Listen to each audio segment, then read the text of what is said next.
Bonjour à toutes et à tous et bienvenue dans le podcast Le chemin vers soi-même.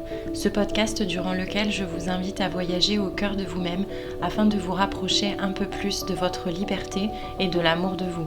Je suis Marie-Catherine, ostéopathe, mais aussi thérapeute et accompagnante émotionnelle et je suis ravie de pouvoir vous transmettre les clés et les compréhensions issues de mon propre cheminement. Je vous souhaite une très belle écoute à tous.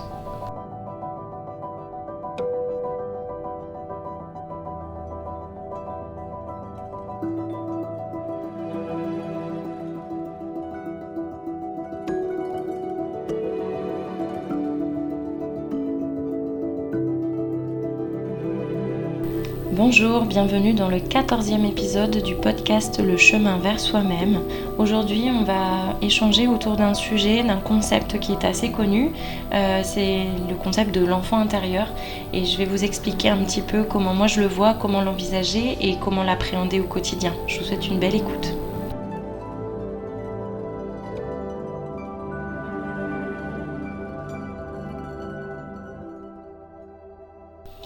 Bonjour tout le monde, j'espère que vous allez bien. Je vous retrouve aujourd'hui, donc c'est le 14e épisode déjà, je suis très contente. Et j'avais envie, parce qu'on a balayé quand même pas mal de sujets, et avant d'entamer sur une nouvelle dynamique un peu plus psychosomatique, où du coup dans les épisodes suivants je vous décrirai un petit peu comment interpréter les symptômes corporels comme des atouts et moi j'appelle ça les voyants comme un peu dans une voiture sur du coup le plan émotionnel. Qu'est-ce que ces douleurs physiques en fait elles viennent nous chercher à nous faire comprendre, pardon. J'avais envie de vous faire une espèce de petite synthèse parce que avec les patients, c'est vrai que ces derniers temps j'ai été amenée à revoir un petit peu la manière dont j'expliquais les choses, et je trouvais ça juste aussi de peut-être passer par ce concept-là pour du coup vous familiariser avec les termes que j'utilise, la manière dont je réfléchis ce lien entre le physique, l'émotionnel et puis vraiment ce prisme que j'ai face à nos fonctionnements de tous les jours qui sont en lien avec des bribes de trauma émotionnel, de croyances, enfin voilà. Et je trouvais le concept de l'enfant intérieur assez intéressant parce que pour moi il reprend un petit peu toutes les notions que depuis le début je vous ai développées. Voilà, donc peut-être que va y avoir des redites, peut-être qu'il va y avoir des petites modifications par rapport à des choses que j'ai pu dire qui sont liées à l'évolution que moi j'ai eue depuis que j'ai tourné les épisodes.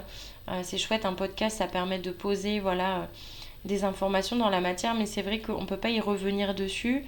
Et je rappelle que les parcours d'évolution, de cheminement sur lequel nous sommes tous, à titre individuel, nous permettent d'être en constante évolution. Ce qui fait que ce que peut-être on peut penser vrai quelques mois en arrière est amené en fait à évoluer quelques mois ou quelques années plus tard. Et voilà, donc je trouve ça intéressant aussi de temps en temps de venir remettre en question ce qu'on croit être vrai et ce qu'on croit être acquis. Voilà.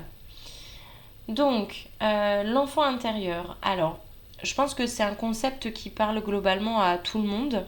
Je pense qu'au moins une fois dans sa vie, tout le monde a entendu parler de l'enfant intérieur. Moi, c'est pas tellement un concept qui me parle en brut, c'est-à-dire l'enfant intérieur, la manière dont il est véhiculé à l'extérieur.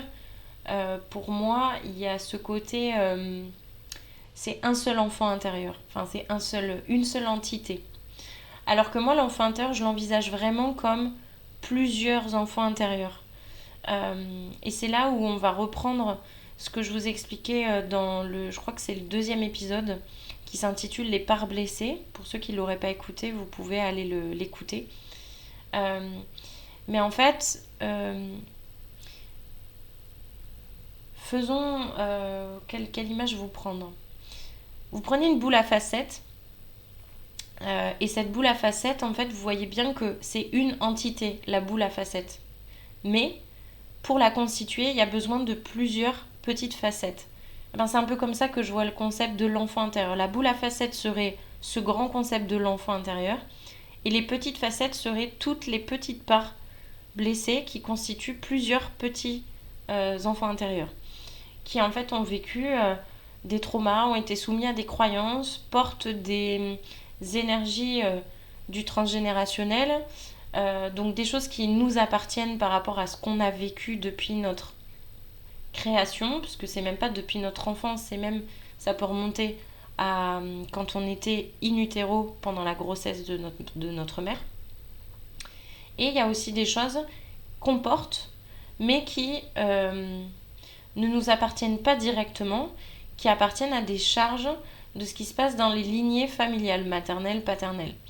Je vous ferai un épisode sur le transgénérationnel, il est prévu, et il est prévu d'être fait avec mon amie et collègue Adeline Gayat qui m'accompagne sur les stages Un bout de chemin, voilà, que vous retrouvez sur mon Instagram. Et donc, étant donné qu'Adeline est spécialisée en transgénérationnel, j'ai trouvé ça plus intéressant de lui demander d'intervenir parce que, à mon sens, l'épisode sera plus complet. Voilà, donc je ne le développerai pas aujourd'hui, mais voilà, c'était juste pour vous préciser ce que j'entends par transgénérationnel et que ça sera un sujet qui sera développé. Voilà, je ferme la parenthèse. Voilà, donc si on en revient à cette boule à facettes, en fait, pour moi, l'enfant intérieur, c'est vraiment plusieurs petites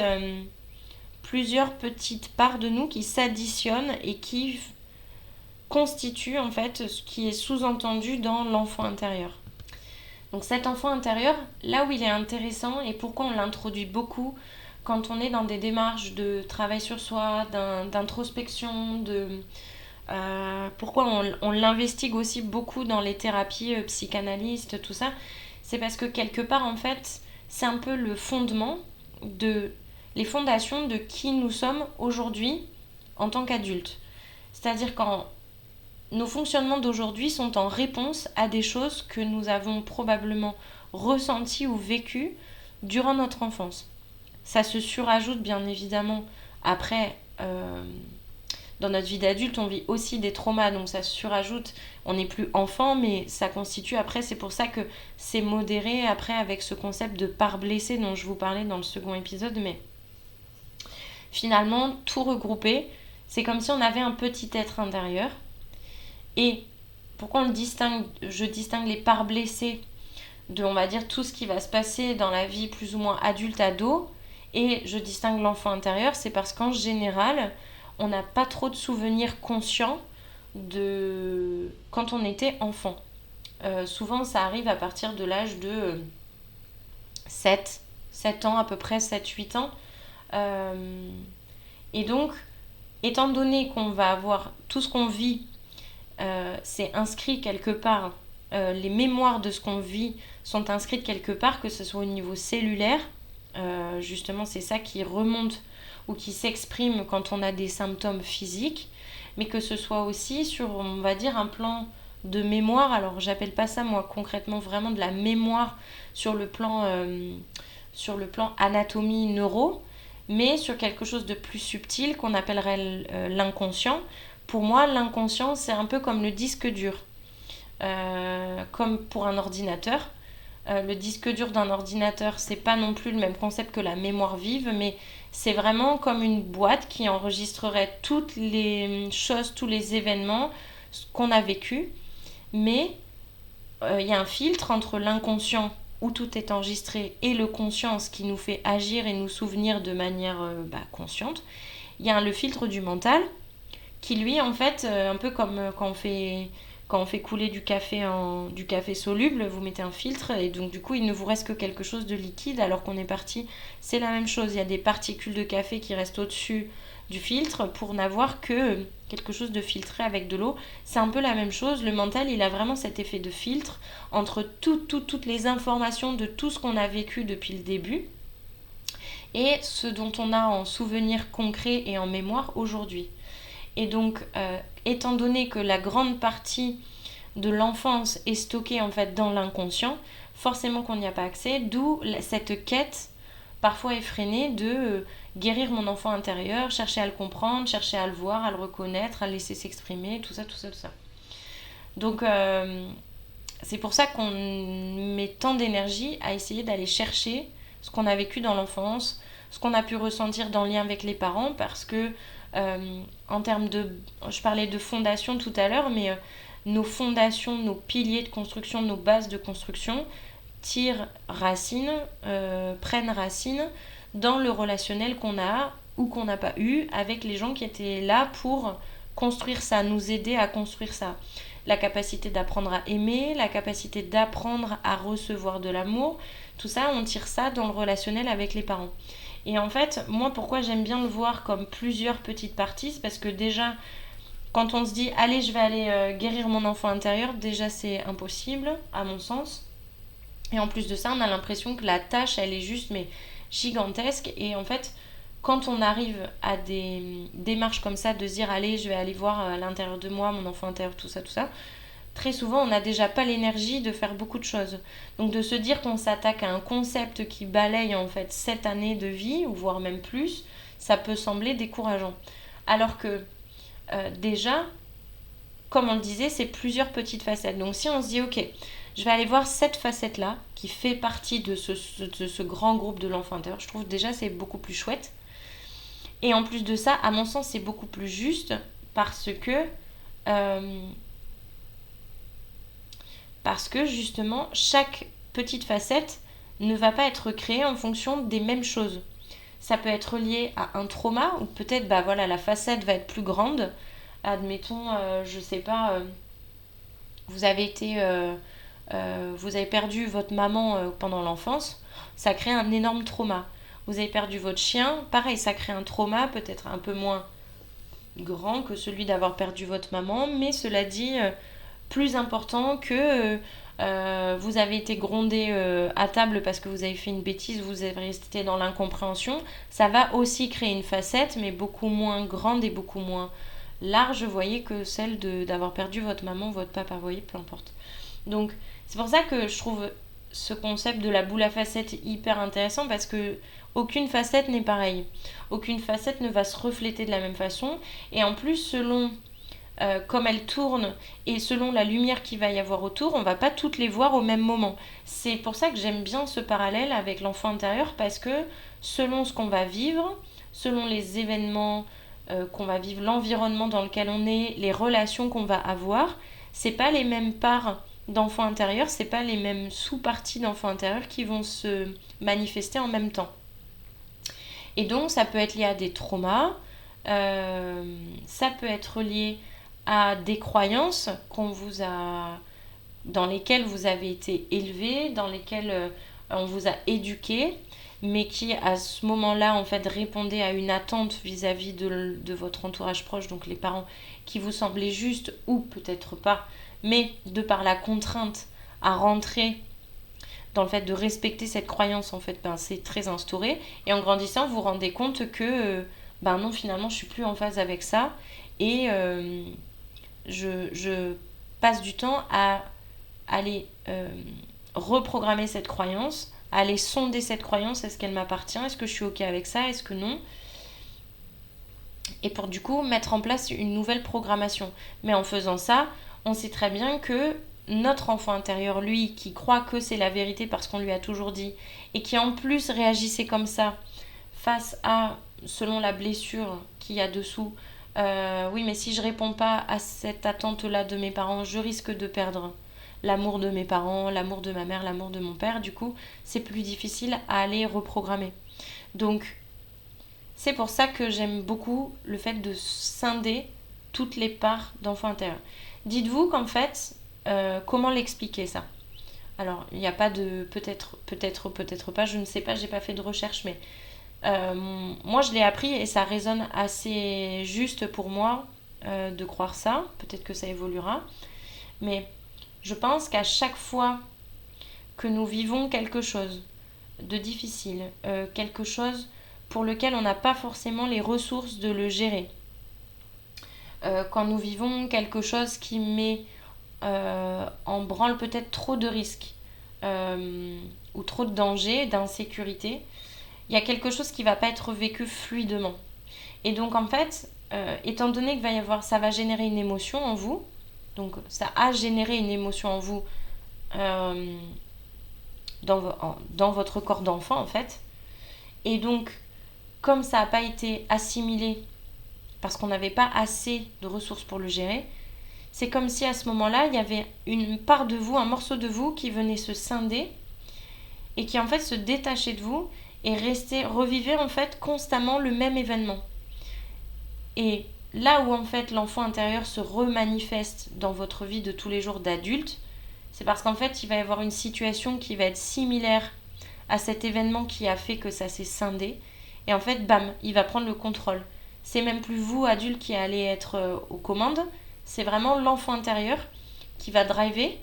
Parce que lui, il est en réponse à quelque chose de traumatique. On est sur le fait de réagir. On n'est pas sur le fait d'agir en étant créateur, en étant serein. On est sur une réaction de protection. On est en défensive. Et c'est pour ça qu'on est amené à investiguer l'enfant intérieur en se disant ok, là je ressens dans mon fonctionnement, je suis en défensive. Pourquoi? Je vais aller voir mon enfant intérieur.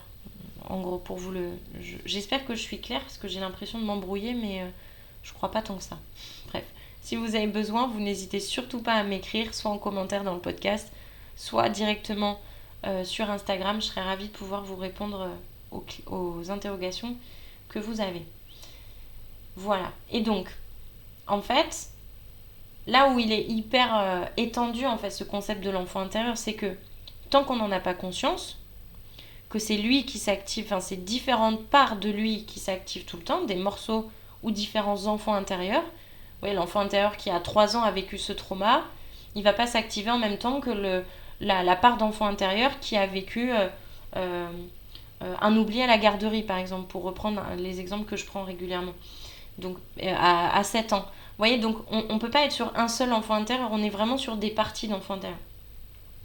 Et donc, à chaque fois, c'est ça qu'on va aller déconstruire. Et l'idée, c'est que c'est lui qui réagit dans votre vie d'adulte. En fait, quand ça va rappuyer sur le bouton, tac, allez, un abandon, clac, c'est l'enfant de temps qui a vécu, tac, c'est l'enfant de temps qui a vécu, qui prend le contrôle et qui du coup passe aux commandes, passe aux manettes. Prend les manettes de votre manière de réagir, de votre manière de fonctionner. Et voilà. Et c'est pour ça que c'est assez riche d'aller les voir, ces parts-là de nous, parce que ça nous donne des clés d'avancée et de transformation pour réaligner notre vie face à ce qu'on veut vraiment être. Et que, ce qui est hyper important, et c'est une discussion que j'avais hier avec une patiente, en fin de compte, ces parts-là, il n'y a pas forcément même besoin de savoir d'où elles viennent, de savoir leur histoire. Ça peut, de temps en temps, quand il y a vraiment des grosses choses, on a besoin de lever l'énergie qui est en lien avec l'histoire, avec le scénario.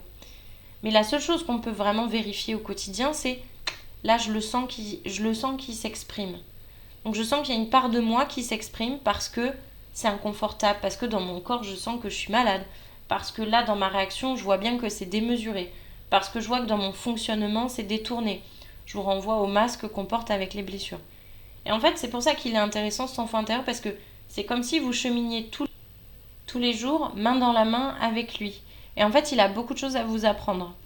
Et c'est aussi pour ça que pour celles et ceux qui sont parents, nos enfants sont de chouettes enseignants, parce qu'en fait, constamment, ils viennent vous montrer votre enfant intérieur, la manière dont on se comporte avec nos enfants, la manière dont on décide d'agir, la manière dont on décide de réagir face aux situations, c'est inconsciemment la manière dont nous, enfants, on aurait aimé qu'on réagisse pour nous à ce moment-là. D'où le fait que le relationnel parent-enfant et enfant-parent, pour faire dans les deux sens, ces deux relations-là sont très enrichissantes à partir du moment où on le voit comme des enseignants et non plus comme juste des relations à vivre et je me bats contre. Non, c'est qu'est-ce que ces relations-là viennent m'apprendre sur moi, mes parts qui sont encore en souffrance ou qui ont des souffrances qui n'ont pas été vues. Et donc, finalement, ce dont elles ont besoin, ces parts d'enfant intérieur, enfin ce dont cet enfant intérieur a besoin, c'est juste d'être vu, de dire ok, je vois que tu es là, d'être reconnu, c'est-à-dire de dire ok, je vois qu'il y a quelque chose qui n'est pas ok, Maintenant, ne t'inquiète pas, j'ai les ressources pour pouvoir t'aider, t'accompagner. Parce que moi, maintenant, je suis adulte. Et les adultes qui, à l'époque, étaient en charge de le reconnaître, ne l'ont pas fait. Donc moi, aujourd'hui, je suis en capacité de le faire. Et ça revient à se donner de l'amour. Se donner de l'amour. Et l'amour est une énergie très puissante, très libératrice. Et finalement, la recette, je crois, parfois, n'est pas plus compliquée que ça. Reconnaissance et amour. Et je donne cet exemple souvent et les patients, ils me disent « Ah mais oui, c'est vrai, vous avez raison ». Pour ceux qui sont parents ou ceux qui ont des neveux, des nièces, tout ça. Pour vous montrer à quel point aussi, parfois, on n'est vraiment pas du tout dans l'amour de nous, de nous-mêmes.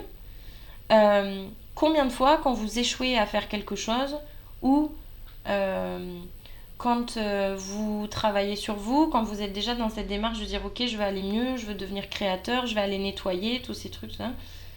Il faut savoir que tant que jusqu'à l'intégration, jusqu'à l'apprentissage, puis l'intégration de tel ou tel plan, on va nous inviter à aller revivre des expériences qui sont assez similaires pour à chaque fois nettoyer encore une couche, encore une couche, encore une couche.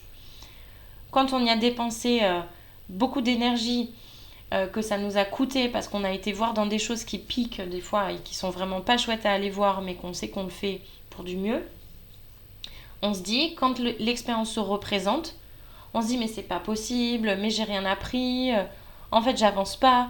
On est très dur envers soi. Faites le parallèle avec celles et ceux qui ont des enfants. Quand votre enfant, par exemple, il apprend à faire du vélo, quand il tombe la première fois, vous n'allez pas lui dire « Oh, mais n'importe quoi, t'as fait que 10 mètres, mais avec tout ce que je t'ai expliqué, t'aurais pu faire plus. » Vous réagiriez pas comme ça face à votre enfant. Vous le rassureriez, vous lui direz « Oh, c'est très bien, ton essai il est bien, il y a encore des choses à améliorer, t'inquiète pas, s'il s'est fait mal, vous lui dites « Allez, on prend le temps de soigner le bobo. » Vous voyez, on est dans une version beaucoup plus accompagnante, beaucoup plus douce. Mais on ne sait pas faire ça avec nous. Donc en fait, on oublie à ce moment-là encore nos enfants intérieurs. Parce que derrière, c'est comme si vous arrivez pas, si l'expérience se rejoue, c'est qu'il y a encore de la souffrance à l'intérieur que vous n'avez pas été voir ou à laquelle vous n'arrivez pas encore à laisser toute la place. Un enfant qui est sale, on a plus de mal si vous avez un rendez-vous chez le médecin, on est d'accord qu'il y a toujours une petite part de vous qui se sent un peu mal, en disant qu'est-ce qu'il va penser et tout.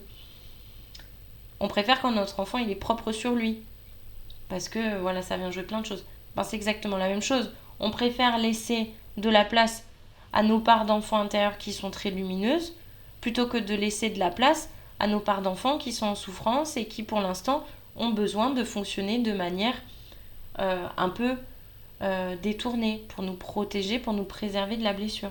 C'est ok. Laissons-leur de la place. Et donnons-nous de l'amour. Je crois que c'est ça, c'est une des notions vraiment. En général, quand je parle du comparatif avec nos enfants, c'est là que les gens ils disent « Oh, punaise, mais ouais, en fait, non, je fais pas du tout ça avec moi. » Ben oui, on le fait avec les enfants, d'une manière générale. Même un enfant que vous connaissez pas, il se gamelle dans la rue, vous n'allez pas lui dire « Ah, bah bien fait pour lui, il avait qu'à regarder où il mettait les pieds, ou il avait qu'à mieux apprendre à courir. » Mais je crois que quelqu'un qui est éveillé ou qui est conscient, il se dirait jamais ça. Même quelqu'un qui ne l'est pas. Donc, c'est exactement la même chose avec nous. Quand vous tombez, quand vous avez l'impression de refaire encore le même exercice, comme même en grandissant au collège, vous allez apprendre une notion, même si la prof, elle vous a répété la leçon 4 fois, même si vous l'avez appris 5 fois à la maison, vous allez pas, si vous n'arrivez pas à le faire du premier coup, bah c'est pas grave. Il va falloir le refaire plusieurs fois. Pour ça qu'on a des examens, sauf que nous, sur où on en est dans notre travail sur nous-mêmes, on n'a pas d'examen. Des fois, ça nous permettrait un peu de voir où on en est. Cela dit, on a des examens de manière détournée. Quand on a nettoyé, on va dire, le plus gros d'un sujet, à un moment donné, vous avez ce que certains appellent des tests de l'univers. Moi, j'aime pas trop ce mot test parce que c'est comme si l'univers, il dit « Allez, on va voir si elle a compris, et puis si elle n'a pas compris, on va la punir. » Non, pas du tout. C'est plus, voyez-le comme une opportunité de faire le point sur où vous en êtes par rapport à ça, par rapport à telle blessure, par rapport à telle croyance, par rapport à telle relation. Ok, qu'est-ce qui reste en fait comme contrat de fidélité, comme contrat de loyauté? Est-ce que je suis vraiment 100% libre en fait de ça, de tel ou tel lien? Enfin, vous voyez, voyez tout comme une expérience, comme une expérimentation. Si ça se représente, c'est qu'il reste encore quelque chose à peaufiner. Ça ne veut pas dire que vous n'avez pas compris. Ça veut juste dire que vous avez déjà avancé, mais qu'il reste un petit peu. Allez voir à l'intérieur de vous ce que ça fait. Et en fait, tous ces enfants intérieurs, voyez-les comme une grande équipe qui vous constitue et qui, en fait, chaque jour, il y en a un. C'est comme quand on donne des missions à la classe. Quand moi, je vois ma fille, il y a une roue des tâches et une semaine, elle doit ranger les chaises. Une fois, elle doit ranger les cartables. Une fois, elle est responsable de la date. En fait, c'est ça. Et c'est ça qui forme une classe qui fonctionne tout ensemble. C'est exactement la même chose. Les parts blessées, que ce soit les parts blessées d'adultes ou les différents petits-enfants intérieurs qui vous constituent, tel jour, ça va être une qui va se manifester, tel jour, ça va être une autre, selon ce que vous allez vivre, selon ce que vous avez à apprendre encore. Enfin, voilà.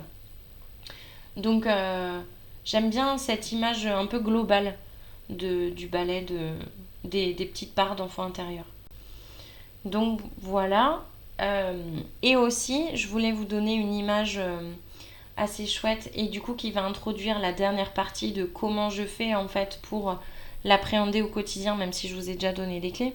C'est que un enfant, quand il vient au monde, il n'a pas de filtre. Il n'est pas encore soumis justement aux enjeux relationnels avec les attentes que les parents vont poser sur lui, avec les règles de la société qui diffèrent d'un territoire à un autre sur le plan global, occidental, oriental. Un Africain, il n'a pas les mêmes croyances collectives qu'un occidental en France. Voilà. Et donc, les enfants, c'est pour ça qu'on dit l'innocence des enfants. En fait, c'est pas tant l'innocence des enfants, c'est que les enfants, ils n'ont pas encore toutes ces couches de poussière que nous avons adultes. Parce que eux, ils sont vraiment dans l'instant présent et dans le spontané pour eux. Et donc, moi, je me régale de voir les enfants parce que quand nous, on danse, par exemple, vous êtes à une soirée dansante et puis voilà, et puis selon votre histoire vis-à-vis de la danse et ce que vous avez vécu, vous êtes plus ou moins à l'aise à danser. Mais un enfant, quand il danse, il s'en fiche de savoir si ses gestes, ça ressemble à quelque chose. Il s'en fiche de savoir s'il est sur le tempo de la musique. Juste, il écoute et il fait ce qui lui semble être juste. Et en fait, nous, adultes, on prend plus le temps de faire ça. Ou quand on va danser, on se dit « Ah ouais, mais ça se trouve, je suis pas sur le tempo. » Et quand on n'est pas sur le tempo, on dit « Non, mais moi, je sais pas danser et tout. » Oui, mais en fait, la musique, c'est justement quelque chose qui nous reconnecte à l'instant présent parce que on est dans le fait d'exprimer par le mouvement, en fait, de faire s'exprimer notre corps par le mouvement. Et le mouvement, il y a beaucoup de thérapies qui sont en lien avec ça. Ça peut être la danse libre, ça peut être quand on régule notre système nerveux, on le fait en général avec la respiration, avec des mouvements particuliers qui permettent du coup de redonner de la fluidité. Je rappelle que le lien entre l'émotionnel et le corporel, ce qu'on appelle la somatisation, c'est parce qu'à un moment donné, l'émotion c'est quelque chose qu'on ressent, c'est une énergie qui fait bouger les fluides à l'intérieur de vous. L'énergie c'est ça, c'est vraiment une mise en mouvement en fait de particules. L'émotion c'est ça, même si on ne la perçoit pas, on la ressent dans notre corps. C'est ce que je décris dans le lien entre les trois corps. Et en fait, très souvent, on oublie de remettre en mouvement les zones de nos corps qui ne circulent plus. Et si ça ne circule plus, ça signe une stase énergétique, donc, par extension, une émotion qui n'a pas été pleinement ressentie, pleinement vécue. D'où la somatisation. C'est ça qu'on appelle la somatisation. À mon sens, c'est très simple. Je suis navrée pour les gens qui sont un peu plus rodés avec des notions plus techniques, mais je trouve que voilà, c'est quelque chose d'abordable de pouvoir l'envisager comme ça. Voilà. Donc, la mise en mouvement, c'est vraiment quelque chose qui permet à la fois de libérer le corps de charges traumatiques, de dérégulation nerveuse sur le système nerveux autonome. Et en fait, pour pouvoir reconnecter avec notre enfant intérieur, c'est de faire des choses qui reviennent à l'instant présent. Donc vous voyez, c'est pas pour rien que les enfants ils colorient beaucoup. Le fait d'aller en nature, marcher dehors ou d'être à la nature. On dit les enfants, plus ils sont dans la nature, mieux c'est. Oui, parce qu'ils connectent avec d'autres êtres vivants, les animaux, les insectes, les plantes, les fleurs, les arbres, les oiseaux. Enfin, oui, tout ce qu'on retrouve même dans l'eau, c'est pareil. L'eau, c'est quelque chose de très primaire. Quand on est dans le ventre de notre maman, et on baigne dans l'eau. Hein. Donc il y a des mémoires aussi qui sont très vives dans l'eau. Et, euh, et vraiment, les enfants, moi, quand je les regarde, ils m'épatent. Parce que ils se posent pas toutes les questions qu'on se pose. Parce que pour l'instant, ils sont soumis à très peu, voire pas, pour les plus jeunes, de justement toutes moi j'appelle ça soit des filets ou des couches, en fait, des couches de filtres. Et plus on avance vers soi-même en travaillant justement sur l'histoire avec nos parents, les traumas, le transgénérationnel, tous ces trucs-là, et ben plus on s'allège en fait de couches qui sont plombantes et qui font que nous jouons nos personnages. Repensez toujours à quel souvenir chouette vous avez avec un enfant. Qu'est-ce qu'un enfant a fait, vous a fait exploser de rire, et demandez-vous, est-ce que moi aussi j'aimerais pas faire pareil.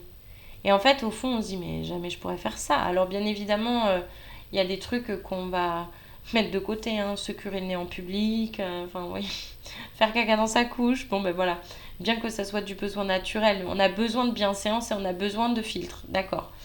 C'est toujours modérer ce que je vous dis aussi.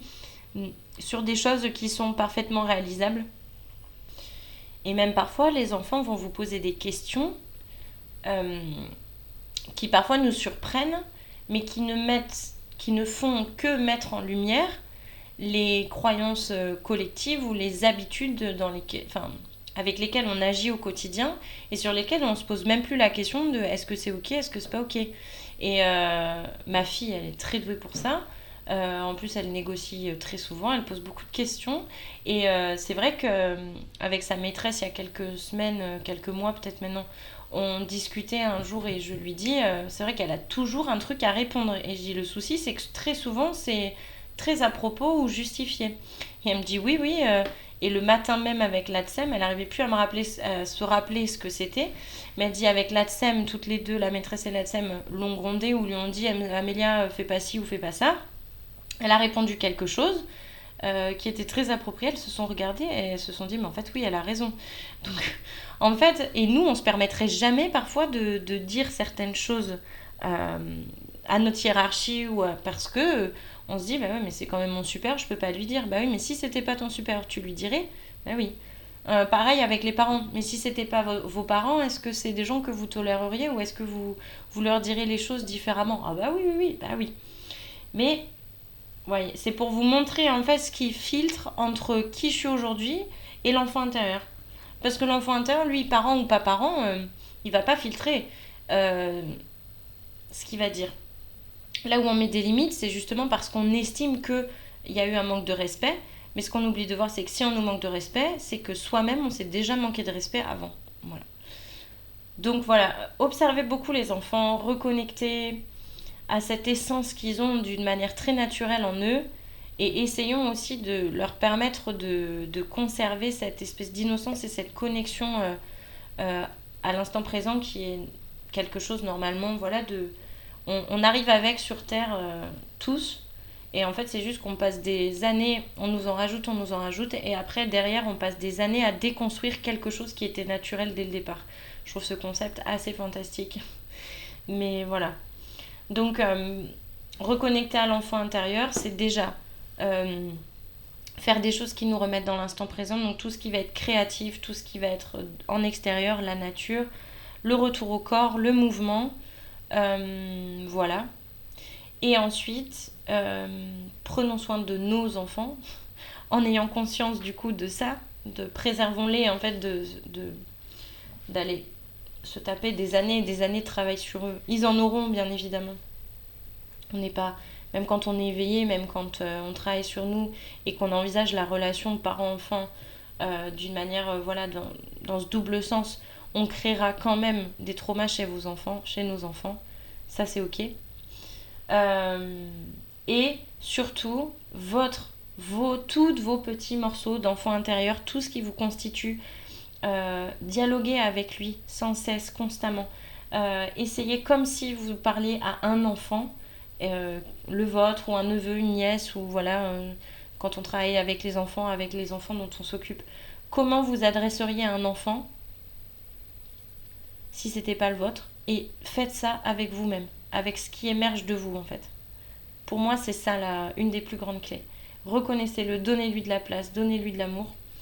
Et ça peut vraiment paraître bateau, j'ai l'impression d'avoir un discours de bisounours, mais vraiment quand on se rend compte de la puissance que ça a, simplement le fait de reconnaître, vous ouvrez des portes énormes. Donc voilà, et autorisez-le à prendre de la place, cet enfant, parce que même si on est des adultes bienséants et voilà, on a aussi le droit de le laisser exister à certains moments. Comme d'habitude, tout est une question de dosage et d'équilibre. Voilà, sur ce, je pense avoir assez fait le tour de ce sujet.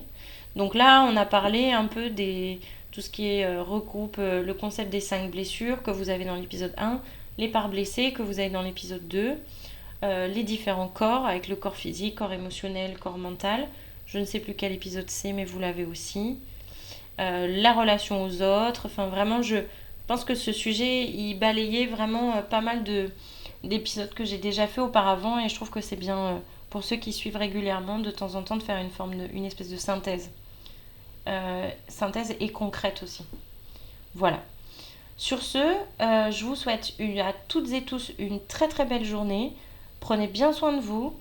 On se retrouve du coup dans 15 jours pour le 15e épisode. Et d'ici là, je vous embrasse. Prenez bien soin de vous. Bye bye.